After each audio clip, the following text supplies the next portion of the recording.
বিসমিল্লাহির রহমানির রহিম। এখানে স্পেশাল গেস্ট হিসেবে আছেন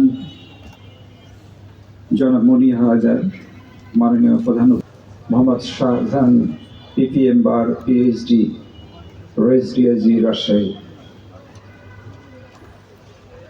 সামনে অন্তর্ভুক্ত এবং লিস্টেড ইমাম সাহেব, খতিব সাহেবগণ, আসসালামু আলাইকুম, শুভ সকাল।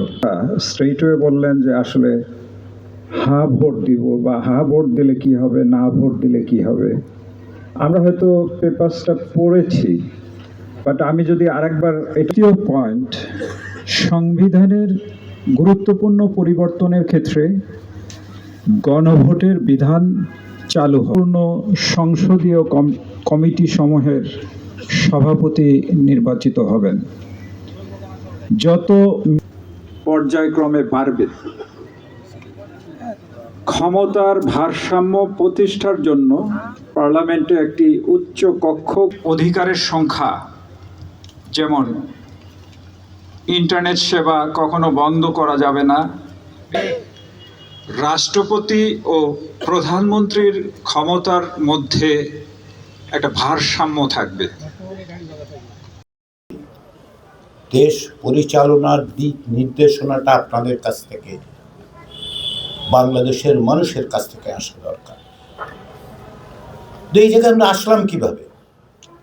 আসলাম 2024 সালের গণ অভ্যুত্থানের পরে রাজনৈতিক দলগুলোর মধ্যে আলাপ আলোচনা করে একটা জুলাই জাতীয় সনদ 2025 তৈরি হলো।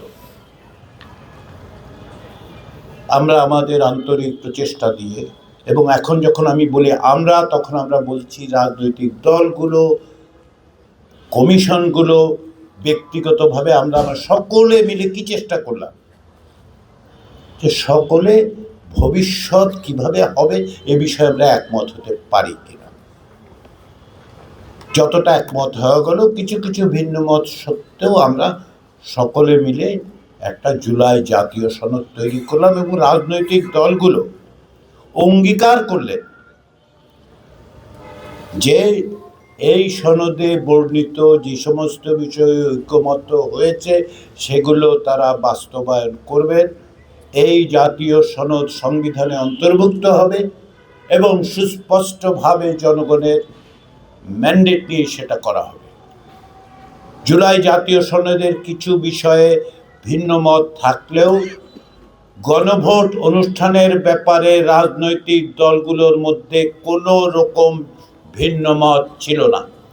সকলেই বলেছেন যে আসুন আমরা সকলে মিলে জনগণের কাছে যাই, তাদের কাছে জিজ্ঞাসা করি